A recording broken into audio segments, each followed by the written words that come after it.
안녕하세요. 존입니다. 2세기 3편 세 번째 비디오가 되겠습니다. 지금부터는 2세기 후반에 해당되는 내용이 되겠으며 고구려의 태주왕 이후 어떠한 일이 일어났는지, 그 다음에 백제와 신라, 초고왕과 아달라 왕 사이에 어떠한 일이 전개되는지에 대해서 알아보도록 하겠습니다.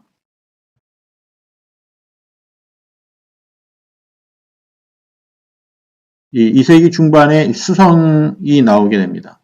자, 이 수성은 같은 경우에는 이 태조의 동생인데 굉장히 성격이 어질지 못하기 때문에 국민들로부터 어떤 그 추앙의 대상이 되지 않습니다. 자, 다음에 왕이 장수를 보내서 후한의 그 요동군 서안평형을 습격하여 대방현령을 죽이고 낭랑태수의 차자를 잡아왔다. 그래서 아직도 이 요하 지역은 후한이 그 거점 지역으로 활동을 하고 고구려는 요서 지역과 후한이 있는 지역을 옥죄는 스타일로 계속 공격을 해오죠. 서안평현이 어딘지 정확하게 규정되지는 않았지만 우리는 그 압록강에 있는 이 단동을 현안평이라 하는데 실제로 이 요동군에 있다 그렇게 얘기를 합니다. 이 요동군에 이 서안평형이 있지 이 단동 같은 경우는 더 뒤이기 때문에 이 한국 학계에서 얘기하는 서안평을 단동으로 얘기하기에는 상대적으로 이해하기 쉽지 않은 부분이 되겠습니다. 자, 서안평에 관련된 기사가 이 태조대뿐만 아니라 동천왕, 그 다음에 중국 사서인 양서에 자세히 나왔습니다. 그래서 나중에 3세기 할 때 더 자세하게 한번 보도록 하겠습니다. 자, 그 다음에 차대왕 시대가 나옵니다. 다시 얘기해서 이 태조가 거의 한 90년간 왕을 하게 되죠. 하지만 이 태조대왕이 죽고 친동생인 수성이 다음 왕으로 등극하게 됩니다. 수성의 이름은 후대에 죽고 나서 휘호가 결정이 되는데 그 이름은 차대왕이 되겠습니다. 그래서 차대왕 이 수성은 이 나이가 76살에 등극하게 됩니다. 자, 이 차대왕은 관나의 패자 미유가 좌께서 보좌를 하고요. 자, 여기서 이 고복장이 죽죠. 왜냐하면 이 고복장 같은 경우에는 태조편에 섰는데 이 차대왕이 이 왕이 되고 나서 우보를 죽이게 되죠. 자, 죽기 전에 이 고복장 우보는 태조에게 이 수성이 댐댐이에 관련돼서 어떤 그 조언을 했는데 말을 듣지 않아서 이렇게 된 결과가 됐다라고 탄식을 하면서 죽게 됩니다. 이 차대왕 수성을 도와준 세력 환나 같은 경우에는 이 차대왕이 계급을 올려주죠. 대주부로. 그 다음에 비류나의 양신도 중해대부로 해서 우태로 삼죠. 그래서 정확하게 이 직위가 말하는 어떤 내용이나 범위는 잘 모르지만 수성이 왕자를 탈의하고 나서 자기를 도와준 세력에게 계급을 하나씩 올려주는 그러한 기사들이 나오고 있습니다. 자, 중해대부, 대부는 춘추 전국시대 때의 기록이 나왔죠. 그러면서 이 계속되게 백제분기에도, 그 다음에 신라분기에도, 고구려분기에도, 그 다음에 일본 서기에도 이런 대부의 직위가 나오는데 이 대부는 그것이 어떤 한 나라의 관료의 명칭을 얘기하는 것이 아니라 기록이 나와 있습니다. 이 대부는 외인이다 라고 나와 있습니다. 그래서 이 대부는 이 외인들이 있었던 지역에 높은 직위를 얘기하고 그곳을 점령한 나라들이 그 대부라는 지위를 줘서 그곳에 있는 백성들을 다스리게끔 하지만 고구려가 차지할 경우에는 고구려가 대부라는 지위를 주고 한나라가 차지할 때는 한나라가 대부라는 지위를 주고 백제가 차지할 때는 백제가 대부라는 지위를 줘서 이게 내 거지만 그 이전부터 그 지역을 다스리던 지위, 책의 이름을 그냥 답습하게 되는 거죠. 자, 이 수성은 굉장히 무섭죠. 그래서 이제 그 왕이 됐기 때문에 태조의 아들, 맏아들인 막근, 아들은 수성이 죽이고 그 다음에 그 동생 막덕, 다 무서워서 그 동생은 스스로 목매서 죽습니다. 무당들도 수성에게 덕업을 쌓지 않으면 불길한 징조가 나올 것이니 잘해라 뭐 이렇게 타일러 주죠. 자, 그 다음에 수성시대 때 오성치로의 기록이 나옵니다. 5개의 별이 모두 이렇게 일렬로 서 있는 그런 기록이 나오는데 한당국에도 오성치루에 대한 기록이 나오게 되죠. 자, 신라분기 일성 이사금에는 또 별자리가 나오는데 이 별자리는 어떤 그 이동 위치를 얘기하기 때문에 정확하게 별자리에 관련된 이동, 왕의 탄생, 죽음 이러한 것들에 대한 해석이 제대로 된다면 이 구절로 신라의 위치가 세력이 어디로 이동했는지가 파악이 됩니다. 아직은 쉽지는 않지만 추측으로 한번 생각해 볼 수는 있다고 생각됩니다. 자, 일성 이사금 20년 153년에는 해성이 동방에도 나타나고 또 동북방에도 나타났다 이렇게 돼 있죠. 그래서 이 신라의 세력이 동북방 쪽에 또는 그 아래에도 나타나고 있음을 운유적으로 설명하고 있습니다. 객성의 달을 범하였다 그래서 차대왕이 누군가에 의해서 살해가 되고 차대왕 다음에 왕이 된다 이렇게 기록이 되는 거죠. 그래서 궁의 동생 수성의 동생 백보가 다음에 차대왕 대신 신대왕으로 또 이 고구려의 역사가 전개가 되는 것으로 보겠습니다. 자, 신라도 마찬가지로 이 일성이 죽고 154년에서 183년까지 이 신라는 일성이 아들인 아달라가 신라를 맡게 됩니다. 자, 아달라는 이미 말했듯이 키가 7척이며 코가 매우 커 외모가 특별하였다. 그래서 서역계라는 의문이 강하게 되는 왕으로 보겠습니다. 자, 아달라 때는 이 계림용로를 개척하였다 이렇게 되어 있죠. 그 다음에 장령진을 방문하여 이 군사들에게 군복을 하사했다 이렇게. 참고로 또 이 삼국유사에 보면 이 오한계족인 이 연호랑 세오녀에 관련된 기록이 나오고요. 이 오한계에 관련된 사람들이 이 외쪽으로 들어가지 않았나 생각이 됩니다. 자, 신라분기 아달라 이사금 이 158년에 중령을 개척했다 이렇게 나오고요. 중령 아래는 아마도 외가 있었던 것 같습니다. 그리고 그 외가 예물을 가지고 사신이 예물을 가지고 방문한다라고 기록이 되어 있습니다. 중령의 위치가 한반도에 있다고 설명을 하는데 이 중령의 위치는 아마도 제가 생각했을 때는 동반도 진안 아래에 있었던 그 외인들이 아닌가 추측하고 있습니다. 자, 중령에 관한 기사도 3세기 중반 동천왕 때 나오고요. 2세기 중반 아달라, 신라분기 아달라에도 나오죠. 그래서 이 중령을 이 위치를 정확하게 한 번 더 파악할 기회가 또 있기 때문에 3세기 중반 때 다시 한번 확인해 보도록 하겠습니다.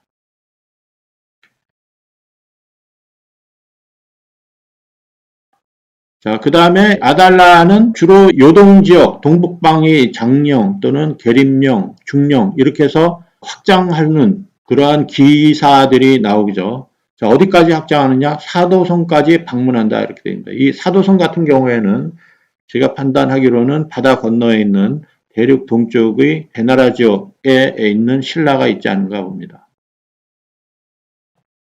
자, 그래서 국제에 관한 기록이 지금까지 쭉 나오지 않고 있고요. 자, 여기 보면 164년에 봄 2월에 용이 이 수도에 나타났다 이렇게 돼 있죠. 164년 2월 용이 수도에 나타났다. 이 용을 말하는 건 누구인가? 제가 봤을 때는 이 초고왕이 아닌가 보겠습니다. 이 초고왕이 이 한수 지역에 나타난 것으로 생각이 됩니다. 다시 얘기해서 신라 아달라 이사금 밑에 있던 그 아찬 길선이 이 아달라와 갈등이 있어서 어디로 가느냐? 자, 백제로 가게 되죠. 자, 이때는 게르 왕이지만 이미 1년 전에 용이 이곳에 나타났다. 이 용은 상당히 큰 힘을 가지고 있는 세력으로 보고 그 세력은 초고가 아닌가 보고 있습니다. 자, 그 이유는 이 웨이 세력과 관련이 있지 않나 생각이 됩니다. 자, 그래서 이 아찬 길선은 아달라보다도 더 센 초고왕이 나왔기 때문에 서로 마음이 안 들어서 차라리 초고왕이 가서 기대보자 하고서 도망간 것으로 생각이 됩니다. 이와 같은 기사를 한국 학계에서는 설명할 수가 없죠. 왜? 자, 이 아달라의 성 같은 경우는 아주 2세기 때죠. 2세기 때면 중국 사서에 의하면 만변한 진원이 아주 소국들로 이루어진 나라이기 때문에 이렇게 큰 군사를 데리고 백제 근처까지 올 정도의 힘이 없다라고 설명을 하게 되죠. 자, 그래서 그런 식으로 이해하다 보니 이 기사를 설명할 수가 없습니다. 자, 좀만 더 보게 되면, 자, 신대왕이 이제 165년 기사가 나오는데, 자, 고구려부터 한번 볼까요? 수성이 또 얼마 못 가서 막내 동생 백고한테 넘어가게 되죠. 자, 백고왕이 77세에 왕으로 등급합니다. 자, 수성을 죽인 인물은 명림답부가 되고요. 이 명림답부는 막내인 백고에게 왕위를 주게 됩니다. 자, 숨어 있는데 옥새를 갖다 줘서 다시 와서 왕이 되죠. 차대왕에서 신대왕으로 되겠습니다.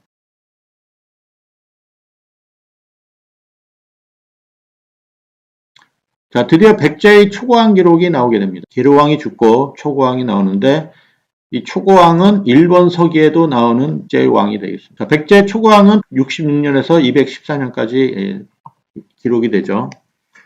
자, 그래서 또 하나의 기록인 167년에 초고왕과 이 신라와 백제는 싸웁니다. 이때 신라는 아달라, 그 다음에 이때 백제는 초고왕이 되고요. 그 다음에 167년 그 다음 8월, 그 다음 달에 일길천 흥선이 백제로 갔던 이 알찬 길선을 달라고 하죠. 그래서 이 흥선에게 아달라는 2만 명을 보내서 백제를 공격합니다. 이 아달라 자신 또한 자기가 8천 명을 데리고 직접 한수까지 진출하죠. 자, 그러면 거의 2만에 8천, 한 3만이 조금 안 되는데요. 이와 같은 병력을 가지고 한강으로 진입합니다.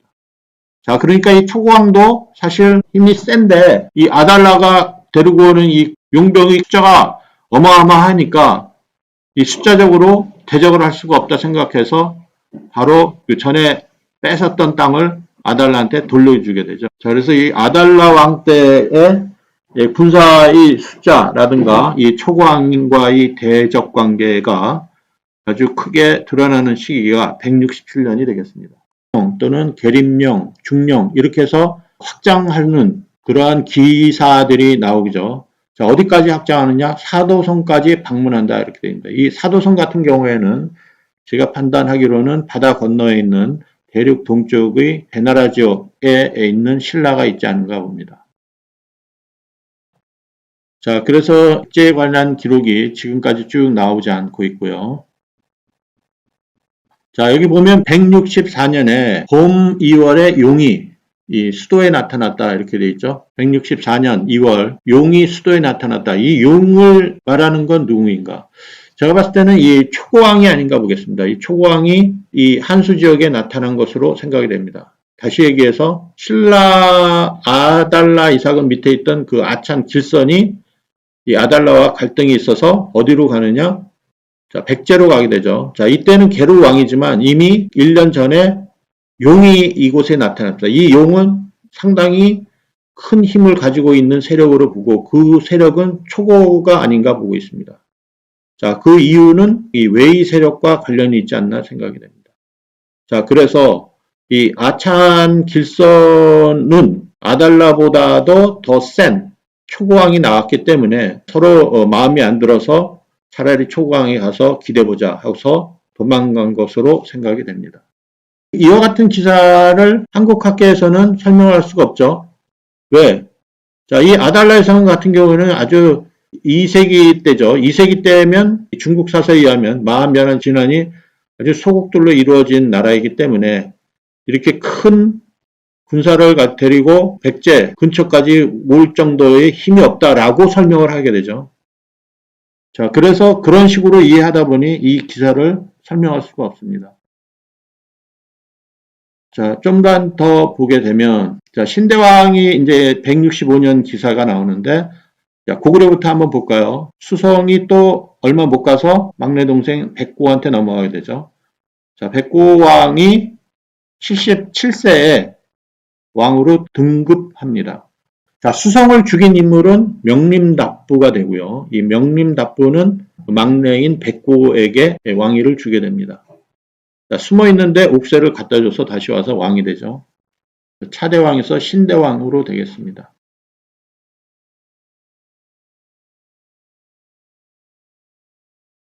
자, 드디어 백제의 초고왕 기록이 나오게 됩니다. 기르왕이 죽고 초고왕이 나오는데 이 초고왕은 일본 서기에도 나오는 제왕이 되겠습니다. 백제 초고왕은 66년에서 214년까지 기록이 되죠.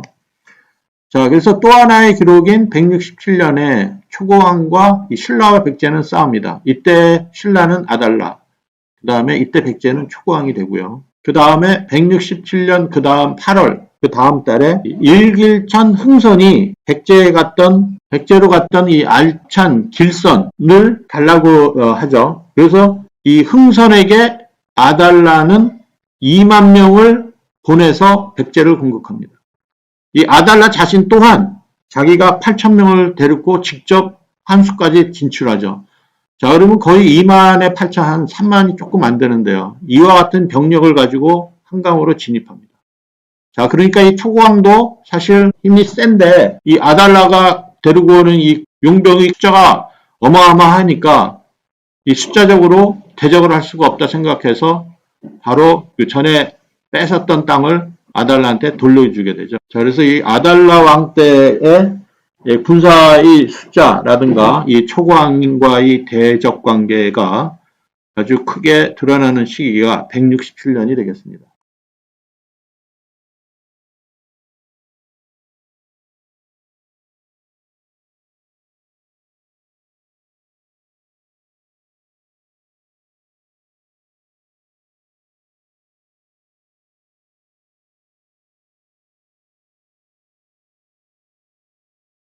자, 신대왕, 다시 얘기해서 백고 때도 마찬가지로 한나라와 싸우게 되는데 이 한나라 현도군 태수 경림이 공격하니 고구려의 군사가 수백이 죽었다.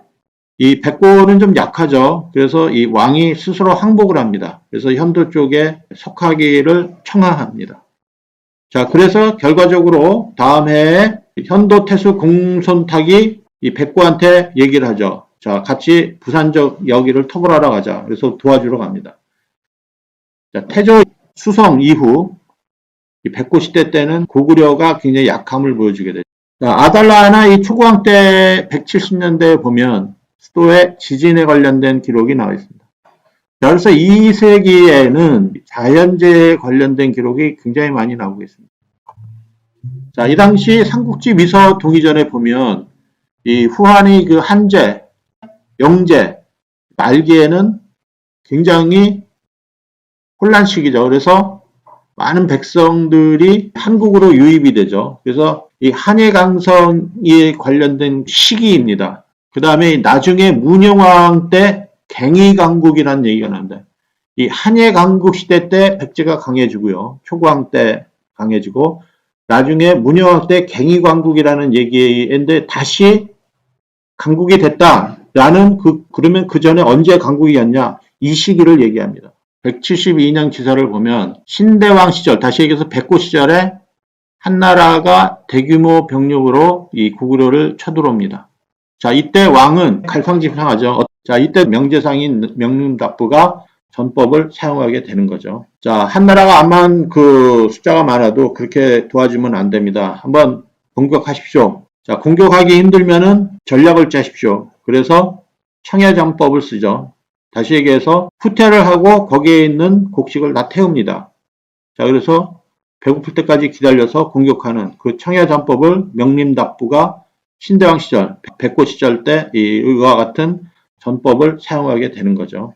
자, 173년에는 이 외국에는 신공이 나오게 되는 시절입니다. 그래서 이 비미호가 이 신라 아달라에게 사신을 파견하여 예물을 보냅니다. 그래서 173년에서 179년 때는 비미호가 어떤 그 외국의 내란을 시작되는 시점이고 이 6년간 내란을 통해서 신공이 자리를 잡습니다.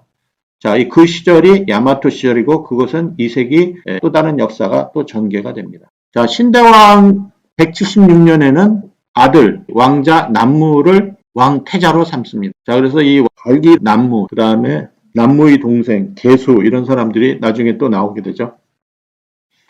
이 명림답부는 이 신대왕 시절 고구려를 유지하는데 굉장한 일조를 했습니다. 살기도 오래 살았네요. 113세까지 살았습니다. 자, 왕이 친히 조문을 하여 애통해 하였고 조정이 나가는 것을 7일 동안 중단하였다. 자, 그래서 거의 명림답부가 고구려를 이 시기에 굉장히 잘 갖춰주었죠. 자, 그 다음으로 남무가 왕으로 등극하는데 그 왕이 고국천왕이 됩니다. 자, 원래는 이 백고가 첫째 아들이 발기가 있는데 이 사람들은 이 발기를 믿지 못하죠. 그래서 그 둘째 아들인 남무, 중국에서는 이모라고 알려져 있는데 그 사람을 왕으로 삼습니다. 그 사람이 바로 고국천왕입니다.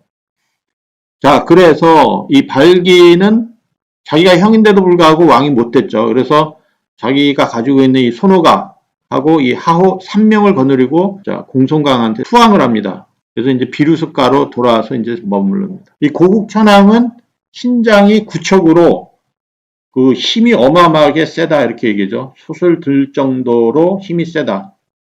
그 다음에 일 처리를 잘하고 관대함과 엄격함이 있다. 이렇게 중용을 지킨다.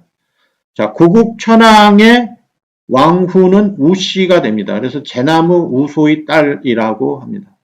자, 이 고국천왕 때도 마찬가지로 이 요동태수가 군대를 보내서 고구려를 공격하는데 이 고국천왕이 동생인 개수를 보내서 적들의 공격을 막자 하는데 이기지 못했다 이렇게 나오죠. 남무 이모가 자기가 정예기병을 거느리고 나서 한과 좌원에서 싸웠는데 크게 이겼다. 그래서 잘 그 공격을 막아냅니다. 자, 신라분기 벌휴 이상입니다. 이 벌휴는 기원후 184년에서 196년간 기록합니다. 자, 이 벌휴는 이미 말씀드렸듯이 유리왕의 후손인 타사나 일성의 가문이 아니고 석씨 계열입니다. 그래서 탈해 이사금의 후손이 되는데 석씨 탈해왕의 아들인 각간, 구추의 아들이 벌휴입니다. 그리고 어머니는 김씨인 지진 내래 부인이 되겠습니다. 자, 아달라 이사금이 죽고 나서 아들이 없죠. 그래서 이 나라를 계승할 사람이 없어서 벌휴를 왕으로 세웁니다. 다시 얘기해서 이 탈례계로 넘어가죠.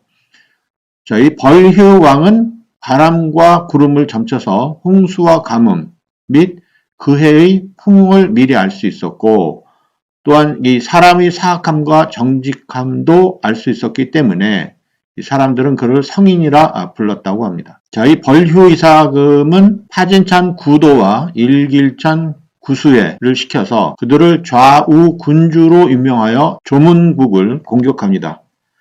자, 이때부터 이 군주라는 이름이 사용되기 시작합니다. 자, 벌휴 이사금은 186년에 주군을 돌아다니면서 풍속을 살펴봅니다. 자, 187년 초고왕 때 왕도의 우물과 한수가 모두 말랐다 합니다. 자, 이 당시 2세기 말에는 이렇게 가뭄과 홍수가 주기적으로 반복되었다는 자연재해 기록이 고구려 백제 신라사서에 계속해서 등장합니다.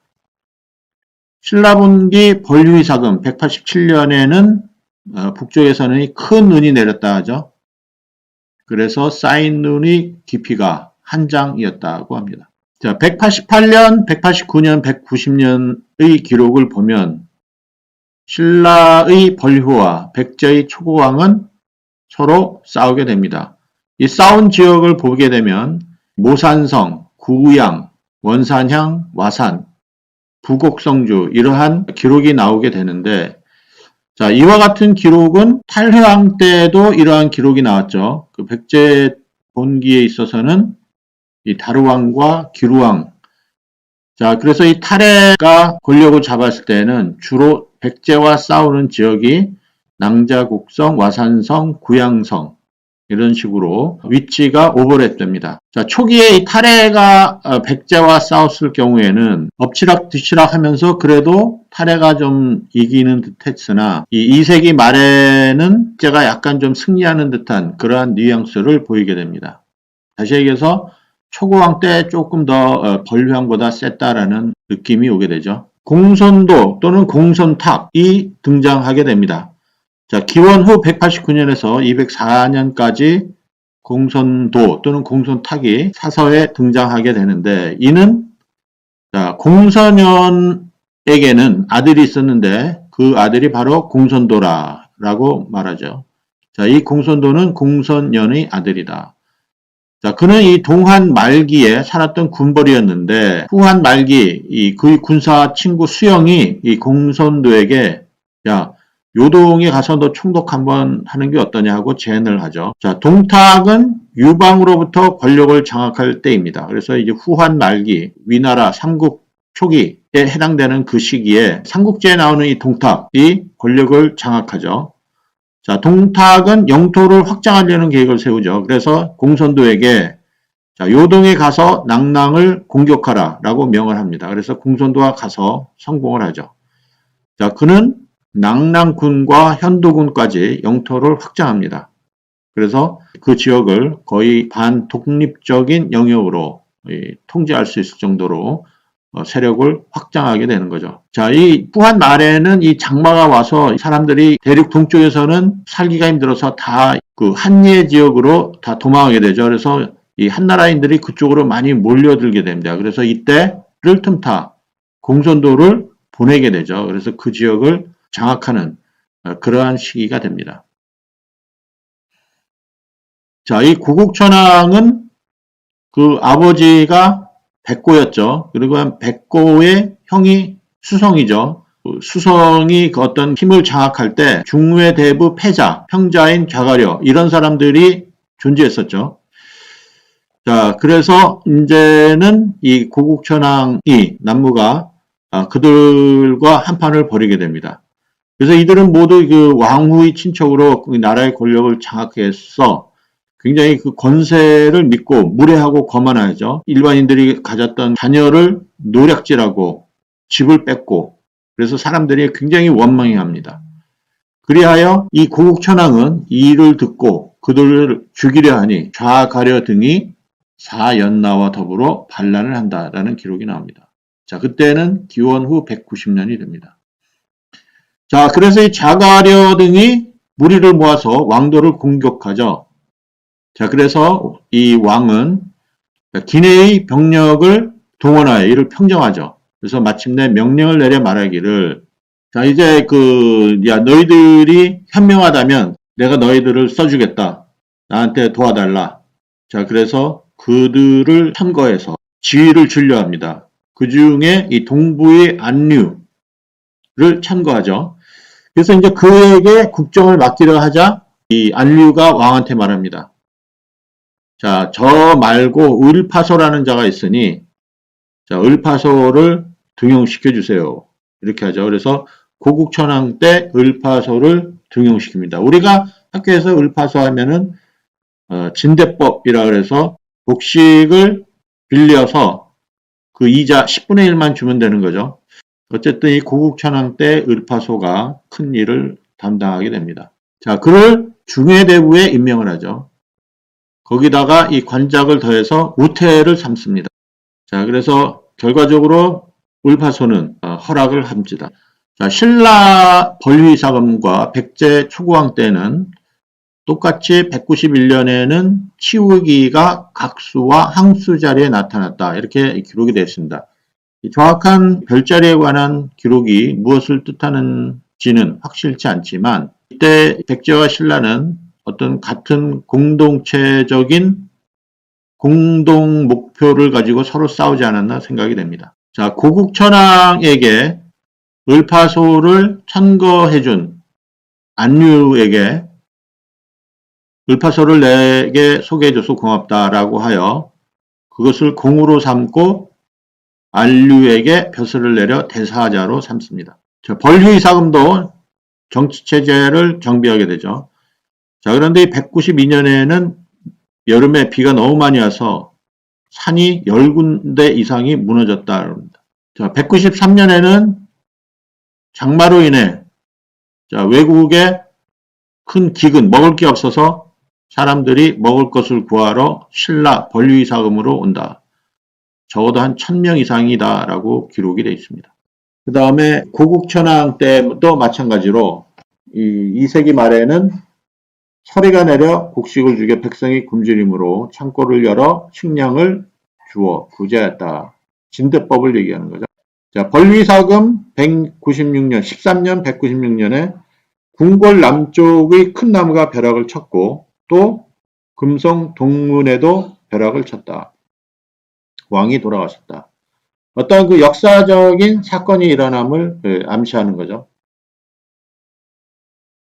자, 삼국지 위서 동의전 고구려전에 의하면 이곳에는 고국천왕, 남무, 이모에 관련된 기록이 나오고요. 그 다음에 연우, 발기의 동생 연우에 관련된 기사가 나오게 됩니다. 자, 이 발기가 형이죠. 근데 고국천왕이 죽고 나서 발기가 돼야 되는데 발기가 그 왕후 우씨가 발기에게 먼저 접근해서 이 상황을 수습해 달라고 했는데 발기는 거절하죠. 그래서 왕후 우씨가 그 동생인 연우에게 들어가죠. 그래서 연우 편이 돼서 왕을 받게 됩니다.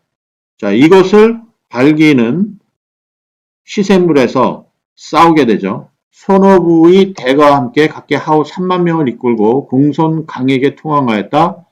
돌아와서 비류수 유역에 옮겨 살았다라는 기록이 나왔습니다. 그 다음에 이 초고왕 시절에 공손강이 군의원 이남이 황무지를 분할하여 대방군으로 만들고 공손모 장창 등을 파견하여 한의 유민을 모아 군대를 일으켜 한과 예를 정벌하자 옛 백성들이 차츰 돌아오고 그래서 후에 외와 한은 드디어 대방에 복속되었다 이러죠. 자, 그래서 이 외와 한이 요동지역에 있다는 것으로 이해하면 주변에 외와 한이 대방에 복속되었다는 것을 쉽게 이해할 수 있습니다. 근데 이 한반도에 한이 있고 외반 일본 열도 지역에 외가 있다 하면 이 삼국지가 말하는 외와 위의 위치, 대방의 위치, 그 다음에 공손 이 강의 위치, 요동지역 뭐 이런 것들이 전혀 일치하지 않습니다. 결과적으로 학계가 설명하는 한국의 위치나 외의 위치 이런 것으로 사설을 설명하는 수 없게 됩니다. 반대로 얘기하면 사서가 말하는 것으로 학계에서는 설명하지 않는다 이거죠. 상산왕은 누구냐? 연우가 되죠. 그래서 고국천왕이 죽고 나서 왕후 우씨가 그 아들 연우에게 가서 왕이 된 사람이 바로 상산왕이 됩니다. 자, 이 상산왕은 중국에서는 위궁이라 말하죠. 그래서 고국천왕의 동생이 되겠습니다. 이 궁은 태조고요. 위궁은 산산왕인데 이 태조 때 영토를 확장했고 이 산산왕도 수습을 하게 되죠. 이 영토를 수습하게 돼서. 그래서 중국 사서에서 쓰여진 이 태조나 산산왕은 나쁜 사람으로 기록이 됩니다. 그래서 태어나자마자 사람들을 볼 수 있다. 이 얘기는 이 사람들이 싫어한다 이렇게 되는 거죠. 그래서 궁으로 표현을 했고 이 궁과 같은 사람이다 그래서 위궁이라는 말을 썼다라고 기록되어 있습니다. 왕후 태씨가 발기한테 가고 발기가 거절하고 연우가 받아들이는 것에 대한 자세한 내용이 고구려 본기에 자세히 기록이 되어 있습니다. 자, 발기는 너무 분해서 이 공손 탁에게 가서 군사를 빌려달라 이렇게 하죠. 근데 이 동생 연우는 또 연우의 동생인 개와 함께 이 발기와 같이 싸워서 이기게 되죠. 그래서 결과적으로 연우가 왕이 됩니다. 자, 위서열전 고구려, 양서동의열전 고구려, 북사에도 나오고 그렇습니다. 자, 198년에는 이 상산왕이 환도성을 쌓습니다. 다시 얘기해서 이 요동 지역에 있는 후한 세력을 고구려가 다 정리하게 되는 경우죠. 그래서 이곳에 환도성을 쌓습니다. 이 환도성은 안시성이라고 볼 수 있죠. 자, 이쪽 지역에는 2세기 말에 한나라가 굉장히 그 정치가 어지러워지기 때문에 많은 사람들이 이쪽으로 몰려들게 되죠. 그런데 이 지역을 상산왕이 점령하고 환도성을 쌓아 이쪽 지역에서 자리를 잡게 됩니다. 자, 2세기 말에 198년에도 신라는 내해 이사금이 자리를 잡는데 196년에서 230년. 자, 내해 이사금은 벌휴의 손자가 되는데 벌휴의 아들은 어디로 갔느냐? 벌휴의 태자가 골정이었고 둘째가 이매였는데 둘 다 죽습니다. 어떠한 이유로 죽는지는 기록이 되어 있지 않지만 어쨌든 둘 다 죽고 이 골정의 아들이 아직 어려서 이매의 아들이 왕이 됩니다. 그 왕이 바로 내해 이사음이 됩니다.